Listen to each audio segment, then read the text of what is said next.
আসসালামু আলাইকুম। প্রবাসীদের নসিব এত খারাপ মানে বলার বাইরে। আমি আপনাকে বলতেছি, গত 2 দিন আগে মিলন ভাই নামের এক লোক মারা গেছে। উনি দেশ থেকে যেরকম মানে লোন করে কর্জ করে আসছে খুঁজিয়ে মানুষ থেকে, এখন উনি মারা গেছে, ওনাকে এখন দেশে পাঠানোর জন্য আবার সবার থেকে টাকা খুঁজতেছে, অর্থাৎ মানে সবার থেকে টুকটাক কিছু নিয়ে ওনাকে লাশটা মানে কি দেশের বাড়িতে পাঠাতে হইতেছে, কারণ এখানে কিছু খরচ আছে।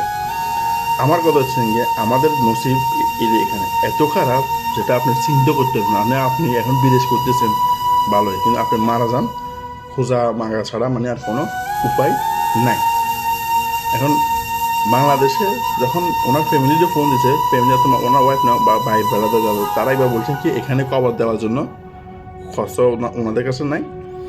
পরে আবার এখানকার কয়েকজন লোকের ওনার ভাগ্নে নাকি এটার মুসুন নিছে ওনাকে দেশে পাঠানোর জন্য।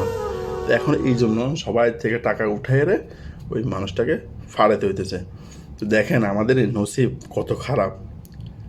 আমরা আসার সময় মানুষের থেকে খুঁজি মাগিয়ে নিয়ে আসতে, আবার আল্লাহ মাফ করো মৃত্যু হয়ে গেলে এখান থেকে খুঁজি মাগিয়ে লাশটা ফাড়াইতে। এই হচ্ছে আমাদের প্রবাসীদের অবস্থা। তো সবাই সাবধানে থাকবেন, ভালো থাকবেন, এমনকি সুস্থ থাকার চেষ্টা করুন। আমার জন্য দোয়া করুন এখানে ব্যথা করার। আল্লাহ হাফেজ।